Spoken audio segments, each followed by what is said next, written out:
ప్రార్థన చేసుకున్నామండి.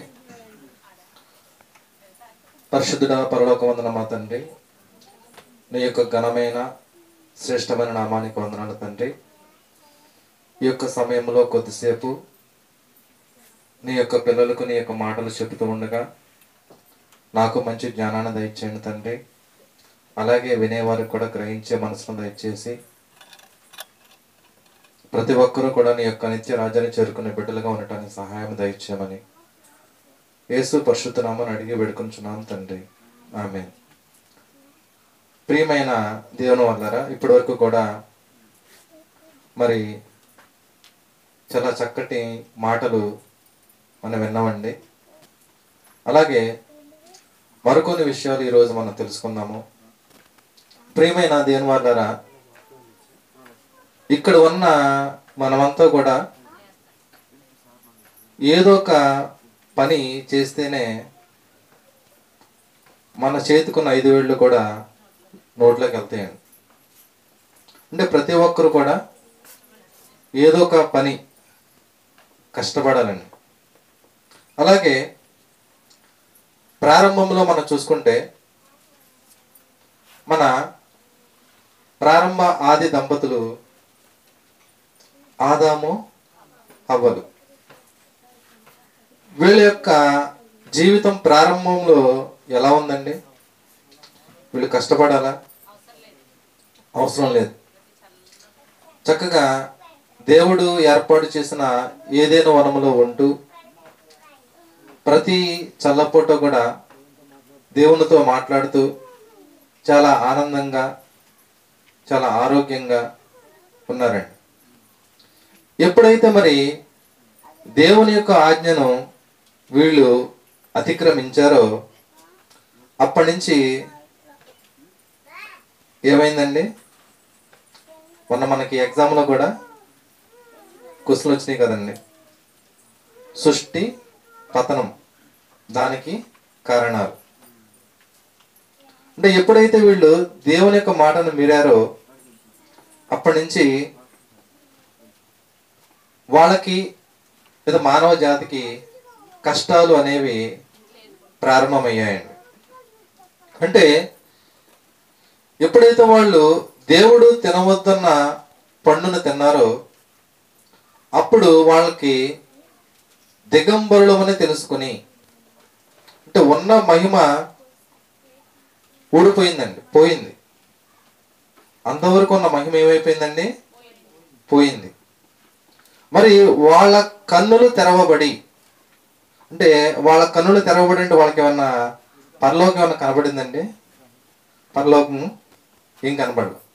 అంటే వాళ్ళ కన్నులు తెరవబడి అంటే వాళ్ళకు అంతకు ముందున్న మహిమ అనేది పోయిందండి. పోయిన తర్వాత వాళ్ళు ఏం చేశారంటే దిగంబరులను తెలుసుకొని మరి అంజూరపు ఆకులు అనేది వాళ్ళు కప్పుకోవడం అనేది మనం బైబిల్లో చూస్తామండి. మరి ఈ అంజూరపు ఆకులు అంటే ఇవి ఎలా ఉంటాయో తెలుసండి?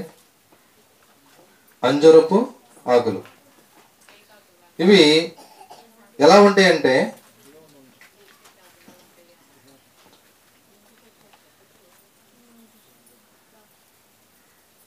అంజూరపు ఆకులండి, అంజూరపు ఆకులు.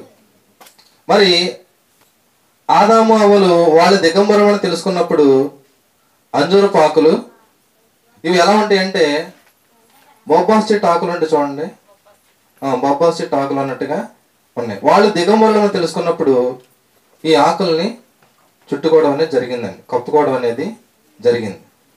అయితే మరి ఎవరినైనా మనం డెర్మటాలజిస్ట్ మనం కలిస్తే ఈ అంజూరపు ఆకులు ఎలాంటివి అనేది కనుక వాళ్ళని అడిగితే, ఇప్పుడు డెర్మటాలజిస్ట్ అంటే తెలుసు కదండి, చర్మ వ్యాధుల నిపుణులు, చర్మ వ్యాధుల నిపుణులు. అయితే ఈ అంజూరపు ఆకుల వల్ల ఏంటంటే చర్మానికి తగిలినప్పుడు, ఆ యొక్క ఆకులు అనేది చర్మానికి తగిలినప్పుడు పొక్కులు వస్తాయి అంటండి, బాగా దురద కూడా వస్తుందండి. కాబట్టి ఇది వాళ్ళకి కొన్ని ఆకులు ఎండిపోతే ఏమైతుందండి? ఆకులు ఎండిపోతే వాళ్ళు మరి మరి వాళ్ళు దిగంబరును ఆల్రెడీ వాళ్ళు తెలుసుకున్నారు కాబట్టి ఇంకా కప్పుకోవడానికి కూడా ఆకులు ఎండిపోతే కుదరదు. కాబట్టి దేవుడు ఏం చేశారంటే ఆది కాండము 3వ అధ్యాయము 21వ వచనం అండి. ఆది కాండము 3వ అధ్యాయం 21వ వచనంలో మనం చూస్తే దేవుడైన యెహోవా ఆదాముకును అతని భార్యకును చర్మపు చొక్కాయను చేయించి వారికి తొడిగించను. ఎప్పుడైతే వాళ్ళు తప్పు చేశారో తర్వాత ఇక్కడ మరి వాళ్ళు కప్పుకున్న ఆకులు మరి ఎండిపోయినప్పుడు మరి దేవుడు ఏం చేశాడంటే వాళ్ళకి చర్మపు చొక్కాలు చేయించి తొడిగించను. అంటే చర్మపు చొక్కాలు చేయాలి అంటే వీళ్ళ కోసం ఒక జంతువు బలైందంటారా? చర్మపు చొక్కాలు చేయించారంటే అంటే వీళ్ళు చేసిన పనికి, వీళ్ళు చేసిన దేవుడు చెప్పిన ఆజ్ఞను అతిక్రమించినప్పుడు ఒక జంతువు కూడా బలైందండి. అలాగే తర్వాత మనం చూసుకుంటే ఈ యొక్క ఆదాము మరి అవ్వలకి మరి కయ్యూను హేబేలు పట్టడము, వాళ్ళిద్దరు కూడా బలి ఇవ్వడము, ఇద్దరు కాదండి వాళ్ళల్లో హేబేలు బలి ఇవ్వడము, కయ్యూను పంట పొలంలో కొంత మరి దేవుని వద్దకు తీసుకురావడం, అర్పణ కింద తీసుకురావడం అనేది జరిగిద్దండి. అంటే పాపాలు మన యొక్క మనిషి యొక్క పాపాలు పోవాలి అంటే రక్తం చిందించాలండి. రక్తం కావాలా? చాలా మంది ఏమంటారంటే ఏంటండి అసలు యేసుక్రీస్తు వారు సిలువలో చనిపోవడం ఏంటి? ఆయన చనిపోతే మా యొక్క పాపాలు పోవడం ఏంటి? ఏంటంటే క్రైస్తవులంతా కూడా వెర్రోళ్ళండి. ఏదో సిలువ సిలువ అంటారు. ఆయన సిలువలో మరణిస్తే మా పాపాలు పోయాయి, మీ పాపాలు పోయాయని అంటారు. మరి ఇది ఏంటండి అని అంటూ ఉంటారండి. 1 కొరింథీ పత్రిక 1వ అధ్యాయము 18వ వచనం అండి.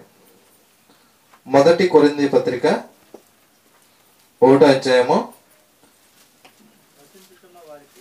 18వ వచనం అండి.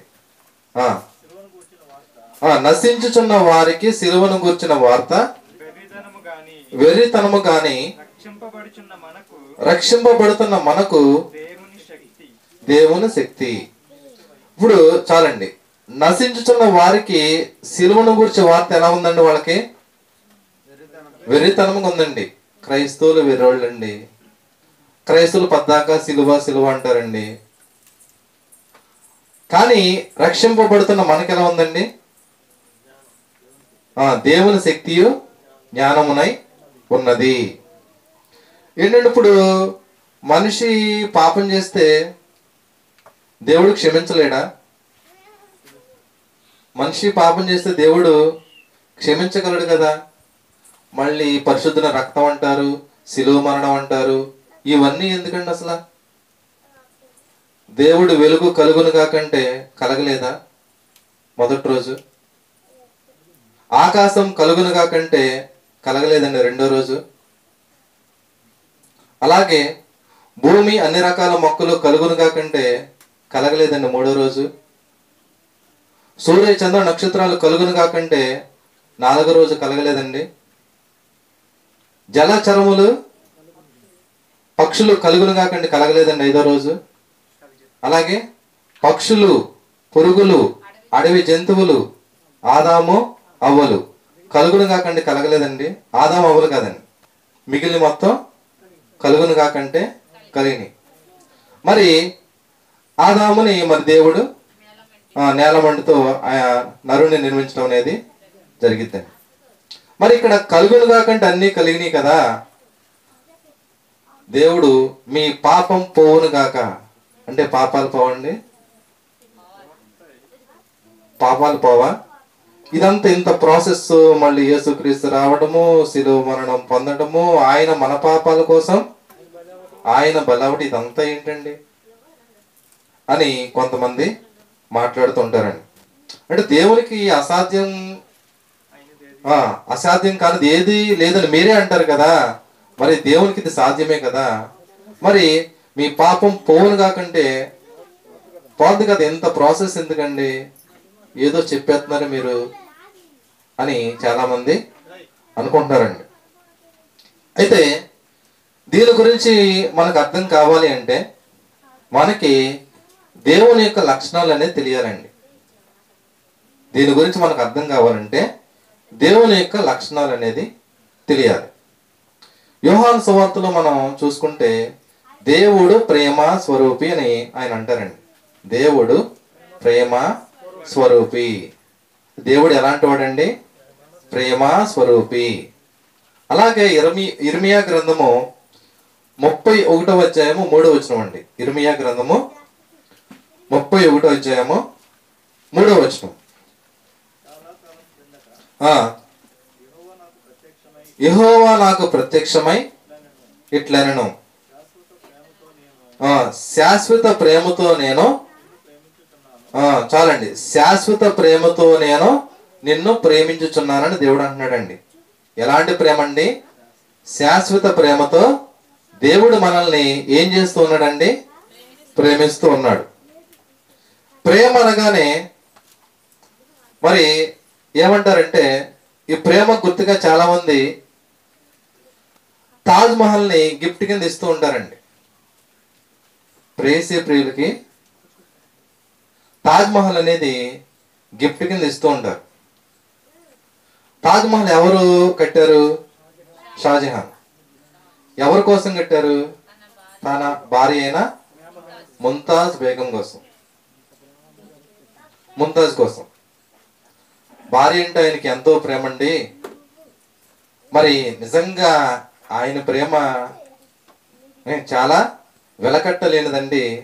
ఆయన శాశ్వతమైన ప్రేమ అని చాలా మంది ప్రేమకు చిహ్నంగా గిఫ్ట్ కింద ఏమిస్తారండి? తాజ్ మహల్ ని ఇస్తూ ఉంటారు. మరి ఈ షాజహాన్కి ముంతాజ్ అంటే అంత ఇష్టం ఉన్నప్పుడు తర్వాత ఈయన 5 భార్యలను చేసుకోవడం అనేది జరిగిందండి. ఎంతమంది అండి? 5 భార్యలు. మరి అంత ప్రేమ ఉన్నప్పుడు మరి 5 చేసుకోవడం ఎందుకు? అంటే అది శాశ్వతమైన ప్రేమ అంటారా? కాదండి. అలాగే మరి ప్రేమ అంటే, నిజమైన ప్రేమ అంటే ఎవరి దగ్గర ఉందంటే దేవుని వద్ద ఉందండి. శాశ్వతమైన ప్రేమ. శాశ్వతమైన ప్రేమతో ఆయన మనల్ని ప్రేమిస్తున్నాడండి. ఈ లక్షణం ఎవరికి ఉందంటే తండ్రికి ఉందండి. ఈ లక్షణం ఎవరికి ఉందండి? తండ్రికి. కాబట్టి దేవుని యొక్క లక్షణాల్లో ముఖ్యంగా 3 లక్షణాలండి. మొదటిది ఏంటంటే ప్రేమ. ఆయన ప్రేమ ఎలాంటిదండి? శాశ్వతమైన ప్రేమ. రెండవది దేవునికి ఉన్న మరొక లక్షణం ఏంటంటే ప్రకటన గ్రంథము 4వ అధ్యాయము 8వ వచనం అండి. చివరిలో ప్రకటన గ్రంథము 4వ అధ్యాయము 8వ వచనం చివరిలో పరిశుద్ధుడు పరిశుద్ధుడు అని ఉంటుంది చూడండి.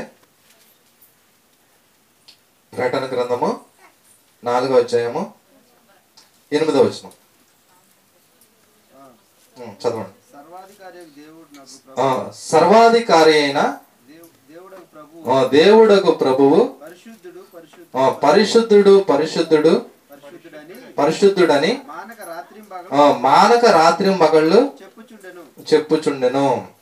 అంటే అక్కడ ఉన్న దూతలు పరిశుద్ధుడు పరిశుద్ధుడని మానక రాత్రి మగళ్ళు కూడా చెప్తున్నాయండి. బలవంతంగా చెప్తున్నాయండి. బలవంతంగా చెప్తున్నాయా?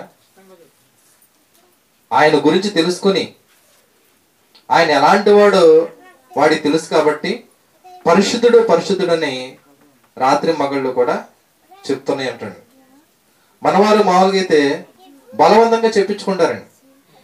బలవంతంగా గుడ్ మార్నింగ్ కూడా బలవంతంగా సినిమాల్లో కూడా మనం చూసామండి. ఆది సినిమాలో ప్రిన్సిపల్కి మరి గుడ్ మార్నింగ్ చెప్పలేదని పనిష్మెంట్ అవ్వడం, వాడు ఇవ్వకపోయినా మళ్ళీ ఏంటి గుడ్ మార్నింగ్ చెప్పలేదని అడుగుతాడండి. ఇక్కడ దేవుడికి బలవంతంగా ఏం చెప్పట్లేదండి. ఇష్టపూర్వకంగా ఆయనంటే భయభక్తులు కలిగి చెప్తున్నాయండి. కాబట్టి ఈ ప్రేమ గురించి అయితే బైబిల్లో సుమారుగా 800 చోట్ల వ్రాయబడిందండి, సుమారుగా. అలాగే పరిశుద్ధత గురించి బైబిల్లో సుమారుగా 700 సార్లు బైబిల్లో వ్రాయబడిందండి. దేవుని యొక్క లక్షణాల్లో మొట్టమొదటిది ఏంటండి? ప్రేమ. రెండవది ఏంటండి? పరిశుద్ధత. శాశ్వతమైన ప్రేమ. రెండవది పరిశుద్ధత. ఇక మూడవది ఏంటంటే కీర్తనల గ్రంథము 33వ అధ్యాయము 5వ వచనం అండి. కీర్తనల గ్రంథము 33వ అధ్యాయము 5వ వచనం. ఆయన నీతిని న్యాయమును ప్రేమించుచున్నాడు. చాలండి. ఆయన నీతిని న్యాయమును ప్రేమించుచున్నాడు. మూడవది దేవుని యొక్క లక్షణం ఏంటంటే నీతి న్యాయాలండి. ఏంటండి? నీతి న్యాయాలు. ఈ యొక్క 3 లక్షణాలు ముఖ్యంగా ప్రేమ, పరిశుద్ధత, నీతి న్యాయములు. నీతి న్యాయముల గురించి మొన్న ఎగ్జామ్లో కూడా మనం చదువుకున్నామండి. దేవుడు దావీదు గారు తన ప్రజలకి నీతి న్యాయములు జరిగించాడు. అలాగే అతని కొడుకైన సొలొమోను గారి గురించి షేబా దేశపు రాణి కూడా నీ దేవుడు ఈ యొక్క ప్రజలకి నీతి న్యాయములు జరిగించడానికి నిన్ను రాజుగా చేశాడని ఆమె కూడా చెప్తారండి. కాబట్టి ఈ మూడిట్లో దేనికి కూడా భంగం కలగకూడదండి. ఇది దేవుని యొక్క క్యారెక్టర్, దేవుని యొక్క స్వీయ చట్టం అండి. ప్రేమలో కానీ, పరిశుద్ధతలో కానీ, నీతి న్యాయంలో కానీ దేనికి కూడా భంగం అనేది కలగకూడదు. ఇప్పుడు ఆది మానవుడు అంటే ఆదాం. ఆది మానవుడు మళ్ళీ వేరే ఏం కాదండి. ఆదాం మొదటి మానవుడు. ఇప్పుడు ఆది మానవుడు మరి పాపం చేశాడు. ఆదాము అవ్వలు పాపం చేశారు. ఇప్పుడు ఇందాడ చెప్పుకున్నట్టుగా యేసుక్రీస్తు శిలువలో మరణిస్తే మాకు రక్షణ రావడం ఏంటండి అని అంటున్నారు కదా కొంతమంది. యేసుక్రీస్తు మరణిస్తే మాకు రక్షణ ఎలా కలిగిద్ది? ఆయన శిలువలో చనిపోతే మా పాపాలు ఎలా క్షమించబడతాయి అని కొంతమంది చాలా తెలివైన వారుగా మాట్లాడుతుంటారండి. దీనికి ఒక ఉదాహరణ చూద్దామండి. 2011లో వరల్డ్ కప్ జరిగింది కదండి. వరల్డ్ కప్ తర్వాత కూడా జరిగింది. 2011లో మన ఇండియా గెలిచిందండి శ్రీలంక మీద. లాస్ట్లో మన అప్పటి కెప్టెన్ ఎవరంటే మహేంద్ర సింగ్ ధోని. ఓకే, లాస్ట్లో 6 కొడతాడండి. లాస్ట్లో 6 కొడతాడు. కొట్టినప్పుడు అక్కడ కామెంటేటర్స్ ఉంటారు కదా, వాళ్ళు ఏం చెప్తారంటే ఇండియాస్ విన్ అంటారు.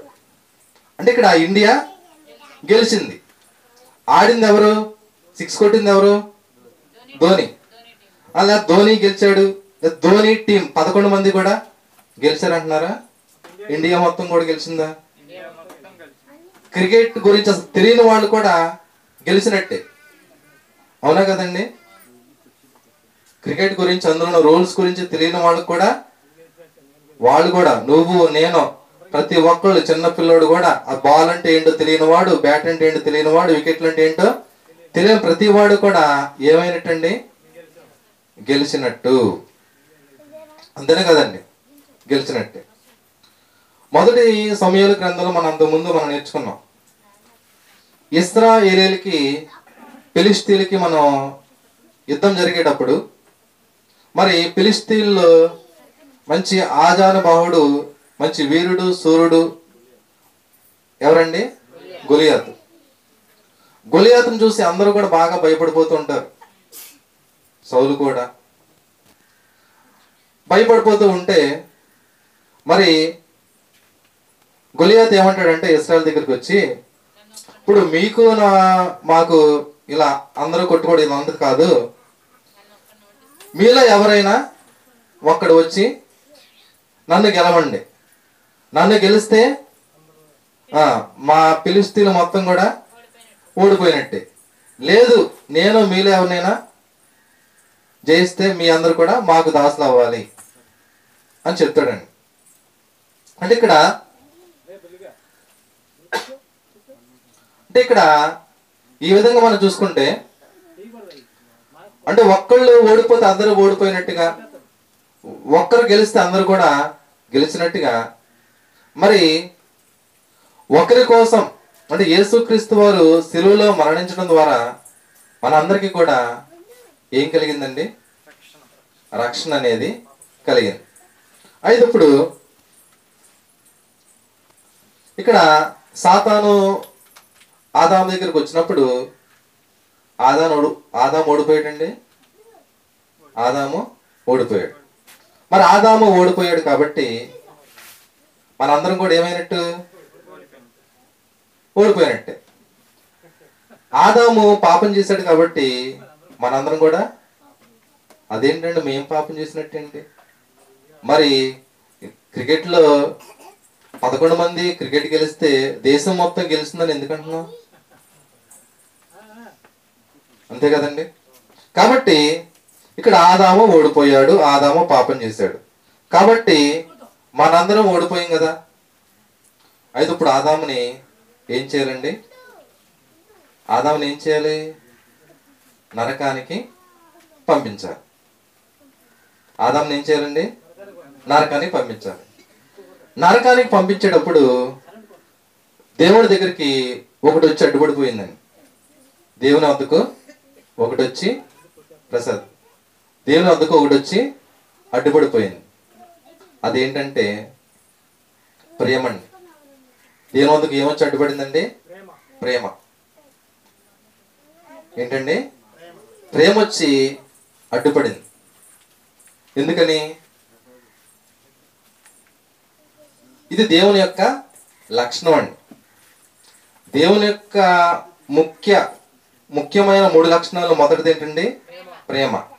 ఆ ప్రేమ వచ్చి అడ్డుపడింది. అయ్యా నువ్వు ప్రేమ స్వరూపి కదా,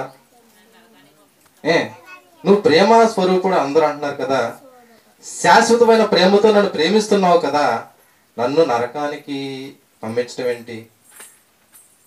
ఇది నీలో గుణం కదా అన్నప్పుడు, సరే ఇప్పుడు ఏం చేయాలంటే ప్రేమను ఏం చేయాలండి? సాటిస్ఫై చేయాలి. అంటే దేవుని యొక్క లక్షణాల్లో ప్రేమ అనేది ఉందండి. ప్రేమని సాటిస్ఫై చేయాలి. ప్రేమను సాటిస్ఫై చేసినప్పుడు ప్రేమ సరే దేవుడు ప్రేమను అంటే ఈ ప్రేమ అనేది ఎక్కడో కాదండి, దేవుల్లో ఉన్నదే ప్రేమ. సో ప్రేమను దేవుడు మరి సాటిస్ఫై చేస్తే ప్రేమ హ్యాపీగా ఫీల్ అవుతుంది. అయితే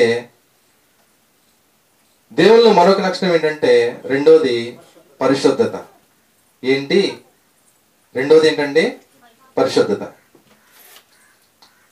దేవుల్లో రెండో లక్షణం ఏంటండి? పరిశుద్ధత. అంటే ఇలాంటి వాడిని నువ్వు పరలోకం ఇచ్చేస్తావా? పరలోకం రావాలంటే ఎలా ఉండాలి? వాడు ఎప్పుడైనా అసలు నీ గురించి ప్రార్థన చేశాడా? నీ గురించి ఏమైనా 4 మాటలు చెప్పాడా? ఇలాంటి వాడికి నీవు పరలోకం ఇచ్చేస్తావా? వాడు ఏమైనా పరిశుద్ధుడా? పరిశుద్ధుడు కాదు కదా. అలాంటి వాడికి నీవు పరలోకం ఇవ్వడం ఏంటి అని ఈ యొక్క పరిశుద్ధత వచ్చి అడ్డుపడిందని. అయితే పరిశుద్ధంగా ఉండటానికి అడ్డేంటి? పాపం. అయితే పాపాలు నేను పోగొట్టేస్తా. పాపాలు ఏం చేస్తానండి? పోగొట్టేస్తా.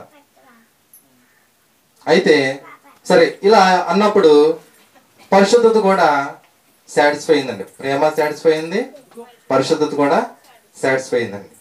అయితే ఈ రెండు సాటిస్ఫై హ్యాపీగా ఉన్నాయి. దేవుల్లో 3 లక్షణం ఏంటండి? దేవుల్లో 3 లక్షణం ఏంటో చెప్పాను కదండి, నీతి, న్యాయాలు. అంటే ఎలా పడితే అలా మరి క్షమించేసిన, ప్రేమించేసిన పరిశుద్ధత అంటే ఎలాంటి వాడికైనా మరి పరలోకం ఇచ్చేస్తే అది నీతి న్యాయం అయితండి. నీతి న్యాయం త్రాస్ ఇదేంటండి? త్రాసు. ఇది మనం ఎక్కువగా ఎక్కడ చూస్తాము? కోర్టులో చూస్తామండి. ఎందుకు కోర్టులోనే పెడతారు? నీతి న్యాయాలు అంటే అసలు కోర్టుకి ఎలాంటి వాళ్ళు వెళ్తారండి? అన్యాయం జరిగినప్పుడు నాకు న్యాయం చేయండి అని కోర్టుని ఆశ్రయించడం అనేది జరిగిద్దని. అయితే ఇక్కడ దేవునికి ప్రేమ, అలాగే పరిశుద్ధత, నీతి న్యాయం. నీతి న్యాయం కలిగి ఉండి తీర్పు తీర్చాలండి. నీతి న్యాయం కూడా కలిగి ఉండాలి. అమెరికా అధ్యక్షుడు జో బైడెన్, మీకు తెలుసండి? అమెరికా అధ్యక్షుడు ఇతనండి, జో బైడెన్. ఇతను ఎవరండి? అమెరికా అధ్యక్షుడు. ఇతనికి ఒక కొడుకున్నాడండి. ఇతనికి ఎవరున్నారు? ఒక కొడుకున్నాడు. వాడు ఎలాంటి వాడు అంటే అతని మీద చాలా కేసులు ఉన్నాయండి. అతని మీద చాలా కేసులు ఉన్నాయి. తర్వాత అతను కొన్ని గంజాయి లాంటి అమ్మేవాడు, కొన్ని క్రిమినల్ కేసులు కూడా అతని మీద ఉన్నాయండి. అయితే ఇక్కడ అమెరికా అధ్యక్షుడు ఇతనికి ఉన్న పవర్ ఏంటంటే, ఇతను అధ్యక్షుడిగా ఉన్నప్పుడు క్షమించేసే అధికారం అనేది ఉందండి. క్షమించేసే పవర్ అంటే శిక్ష పడకుండా ఎవరినైనా క్షమించేసే పవర్ అనేది ఈ అమెరికా అధ్యక్షుడైన జో బైడెన్కి ఉందండి. మరి ఇతను ఎలాంటి వాడు అంటే చాలా తప్పులు చేసినాడు, చాలా నేరాలు చేసినవాడు. మరి చాలా తప్పులు నేరాలు చేసిన వాడు అయినప్పటికీ మరి ఇతన్ని క్షమించేయడం అనేది కరెక్టేనండి? క్షమించేయడం కరెక్టేనండి? అబ్బో, క్షమించాలి కదండి. చాలా గొప్ప పని చేశాడండి జో బైడెన్ అంటారండి. అంటే తప్పు చేసిన దానికి శిక్ష అనుభవించకుండా క్షమించేస్తే చాలా గొప్పగా తీర్పు తీర్చినట్టండి? కాదండి. అంటే ఇక్కడ ఇది 100కి 100% కూడా అన్యాయం అండి. ఇదే ప్రశ్న దేవుని దగ్గరికి వచ్చిందండి. సేమ్ ఎలాంటి ప్రశ్నే ఎక్కడికి వచ్చిందండి? దేవుని దగ్గరికి వచ్చింది. మరి ధర్మము, నీతి, న్యాయాలు ఇవన్నీ కూడా ఎందుకండి? ధర్మం ఉండాలి, నీతి న్యాయాలు ఉండాలి, ప్రేమ ఉండాలి, పరిశుద్ధత, ఇవన్నీ కూడా దేవుని యొక్క లక్షణాలండి. కాబట్టి ఈ 3 లక్షణాలు దేవుని యొక్క చట్టంలో ఉన్నాయండి. దేవుని యొక్క చట్టంలో ఏమున్నాయండి? దేవుని యొక్క స్వీయ చట్టంలో ప్రేమ ఉంది, పరిశుద్ధత ఉంది, నీతి న్యాయాలు ఉన్నాయండి. వీటిలో దేనికి కూడా భంగం కలగకూడదు.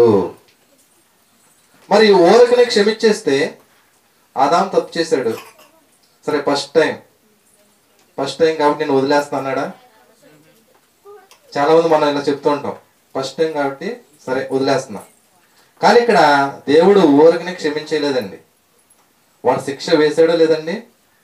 శిక్ష అనేది వేసాడండి. అలాగే మనందరం కూడా పాపం చేసిన వాళ్ళమే.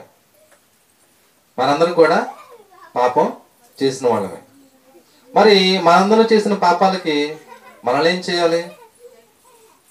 బైబిల్లో యెహూ తెలుసు కదండి, ఆ రాజబిడ్డల తలలు నరికి గంబలో పెట్టి తీసుకురమ్మని చెప్తాడు. యెహూకు భయపడి అందరు కూడా అలాగే చేస్తారు. అలాగే చేసి రాజబిడ్డల తలని నరికి ఒక గంపలో పెట్టి యెహూ వద్దకు తీసుకురావడం అనేది జరిగిద్దండి.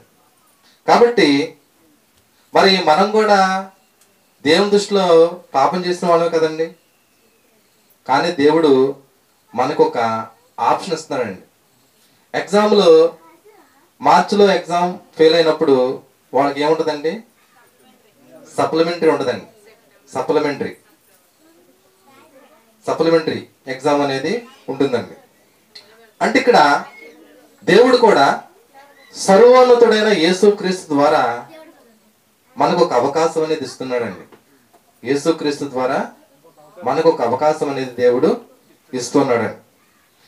ఆయన ద్వారానే ఎందుకు? ఆయన ఎలాంటి వాడంటే ఇప్పుడు చెప్పిన లక్షణాలు 3 ఆయనకు ఉన్నాయండి. ప్రేమ ఉంది, పరిశుద్ధత ఉంది, నీతి న్యాయాలు ఉన్నాయి. నాలో పాపం ఉన్నదని మీలో ఎవరు నిరూపించగలరని సవాలు విసిరారండి యేసుక్రీస్తు వారు. కాబట్టి అందరి కోసం ఒకరు మృతి పొందితే అందరూ కూడా మృతి పొందినట్టేనండి. కాబట్టి ప్రతి దానికి కూడా ఏముండాలంటే నీతి, న్యాయము, ప్రేమ, పరిశుద్ధత, ఇవన్నీ కూడా దేవుని యొక్క చట్టంలో ఉన్నాయండి. కాబట్టి ఇలాంటి లక్షణాలు కలిగి ఉన్నాడు కాబట్టి దేవుడు ఆదామును అంత ఈజీగా క్షమించలేదండి. ప్రేమ ఉంది కాబట్టి మరో అవకాశం ఇచ్చాడు. దేవుల్లో పరిశుద్ధత ఉంది కాబట్టి మనల్ని కూడా పరిశుద్ధులుగా మారమని, పరిశుద్ధులుగా మారితే అవకాశం ఇస్తున్నాడు. అలాగే దేవుడు తీర్పు తీర్చేటప్పుడు కూడా నీతి న్యాయములు కలిగి తీర్పు తీరుస్తున్నాడండి. కాబట్టి మన యొక్క పాపాలు పోవాలి అంటే, మన పాపాలు పోవాలంటే మనకేం కావాలంటే సిలువ. ఇదండి. ఇందులోనే మన యొక్క పాపాలు అనేవి ఏమన్నాయండి? కొట్టివేయబడ్డాయండి. అంటే యేసుక్రీస్తు వారు సిలువ మరణం ద్వారానే మన యొక్క పాపాలు అనేది తొలగించబడ్డాయండి. ఈ విషయాలు తెలియక మరి కొంతమంది హైందవుల్లో నోరు పారేసుకుంటూ ఉన్నారండి. వాళ్ళల్లో ముఖ్యమైన వాడు ఎవరంటే ఇదిగండి, తెలుసండి, రాధా మనోహర్ దాస్. ఇతను ఎలాంటి వాడు అంటే అసలు నోటి దోల మామూలుగా ఉండదండి. ఇతని అసలు ఎలా మాట్లాడతాడో ఒకసారి ఒక 2 మాటలు చూడండి. క్రైస్తవుల గురించి, బైబిల్ గురించి ఆయన ఏ విధంగా మాట్లాడతారంటే,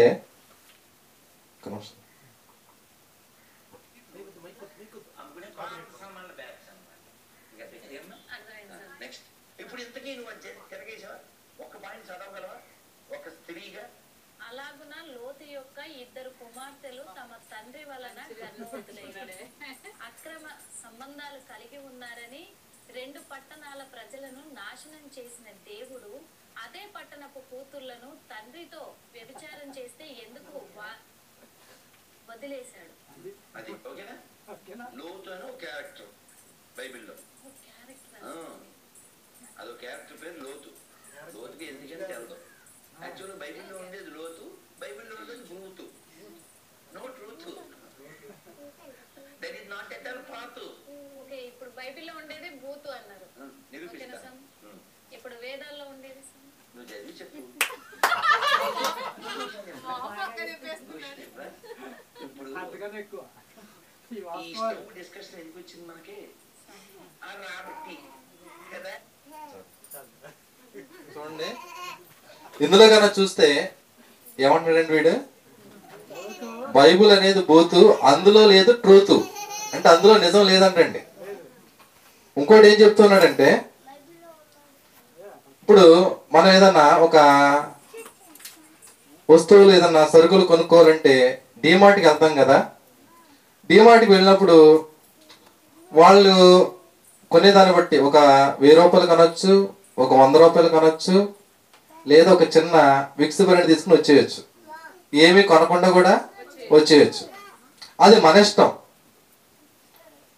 బైబిల్లో నమ్మి బాప్తిస్వం పొందినవాడు రక్షింపబడును, నమ్మని వానికి శిక్ష విధింపబడును, ఈ వాక్యం పట్టుకున్నారండి. అంటే నమ్మిన వాడు రక్షింపబడును, నమ్మని వానికి శిక్ష విధించడానికి వీళ్ళెవరు అని అన్నారండి. అంటే ఇక్కడ దేవుడు శిక్ష ఎందుకు విధిస్తారంటే ఈ మొత్తం ఎవరిదండి? ఈ యొక్క విశ్వం సర్వ సృష్టి కూడా దేవునిది. ఆయనకు అధికారం లేదా? ఖచ్చితంగా ఆయనకి ఏముందండి? అధికారం ఉంది. ఖచ్చితంగా ఆయనకు అధికారం ఉంది. కాబట్టి నిన్ను శిక్షించడానికి కూడా ఏముంది?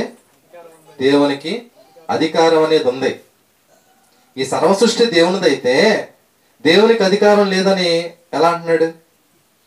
అధికారం లేకుండా ఉంటుందండి? ఖచ్చితంగా దేవునికి అధికారం అనేది ఉంది. కాబట్టి ఈ విధంగా దేవుని గురించి తెలియక చాలా మంది మాట్లాడుతున్నారండి. కాబట్టి దేవుడు మనకి ఆయన యొక్క 3 లక్షణాలు తన పిల్లలు కూడా కలిగి ఉండాలని దేవుడు కోరుకుంటూ ఉన్నాడండి. ప్రేమ కలిగి ఉండాలని కోరుకుంటున్నాడు, అలాగే పరిశుద్ధత కలిగి ఉండాలని కోరుకుంటున్నారు, అలాగే నీతి న్యాయాలు కూడా తన యొక్క పిల్లలు జరిగించాలని కోరుకుంటున్నారండి. దేవుడు ఊరకనే మనకి రక్షణ భాగ్యం అనేది దయచేశారండి. ఉదాహరణకి ఒక వ్యక్తి బాగా అప్పుల్లో ఉన్నాడండి. సుమారుగా ఒక 10-20 లక్షల అప్పుల్లో ఉండిపోయినప్పుడు తెల్లారి రేపు వస్తా అన్నాడు. రేపు వచ్చి అసలు నువ్వు ఎంతకాలం నుంచి నువ్వు అప్పు కట్టలేదు, కనీసం వడ్డీ కూడా కట్టలేదు, రేపు వచ్చి నీ అంత చూస్తానని చెప్పి వార్నింగ్ ఇచ్చి వెళ్ళిపోయాడు.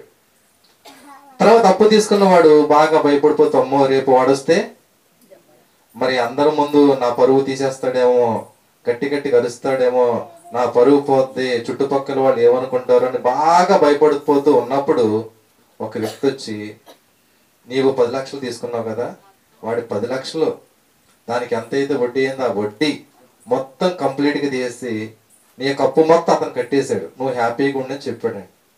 అప్పుడు ఈ వ్యక్తికి ఎలా ఉంటుందండి? చాలా చాలా చాలా చాలా ఆనందంగా, చాలా హ్యాపీగా ఫీల్ అవుతాడండి. కాబట్టి ఇక్కడ కూడా ఏంటంటే దేవుడు కూడా మనకు అడగకుండానే ఆయన రక్షణ అనేది మనకు దయచేసాడండి. కాబట్టి కడ వరకు కూడా దేవుడిచ్చిన యొక్క రక్షణ అనేది కాపాడుకోవాలండి. అంతవరకు కూడా మనము దేవుడు చెప్పిన లక్షణాలు కలిగి ఉండి, ప్రేమ కలిగి ఉండి, పరిశుద్ధత కలిగి ఉండి, నీతి న్యాయములు కలిగి ఉండి అంతవరకు కూడా మనం జీవిస్తే మనకు దేవుడు ఆయనున్న లోకం, పరలోకాన్ని మనకు ఇస్తాడండి. కాబట్టి ఇక్కడ ఉన్న మనమంతా కూడా మరి దేవుడు చెప్పినట్టుగా ఆయనున్న లక్షణాలు కలిగి ఆయనున్న రాజ్యానికి చేరుకునే బిడ్డలుగా ఉండాలని కోరుకుంటూ ఈ యొక్క మాటలు ముగిస్తున్నానండి. ప్రార్థన చేసుకుందాం. పరిశుద్ధుడా, పరలోకమందున మా తండ్రి, ఇప్పటి వరకు కూడా నీ యొక్క జ్ఞాన గ్రంథంలో నుండి కొన్ని విషయాలు నీ యొక్క పిల్లలకి వివరించి చెప్పాను తండ్రి. విన్న వాక్యాన్ని అర్థం చేసుకొని వాక్య ప్రకారం తను జీవించి నీవు కలిగి ఉన్న లక్షణాలు, ప్రేమ కానీ, పరిశుద్ధత కానీ, నీతి న్యాయములు కానీ, ఇలాంటి లక్షణాలు నీ యొక్క బిడ్డలు కూడా కలిగి ఉండాలని కోరుకుంటున్నావు తండ్రి. అలాంటి లక్షణాలు కలిగి ఉండి మేమంతా కూడా నీ యొక్క నిత్య రాజ్యాన్ని చేరుకునే బిడ్డలుగా ఉండటానికి సహాయం ఇచ్చామని, మహిమ ఘనత ప్రభావాలు మేరే పొందాలని కోరుతూ యేసు నామం అడిగి వేడుకుంటున్నాం తండ్రి. ఆమేన్.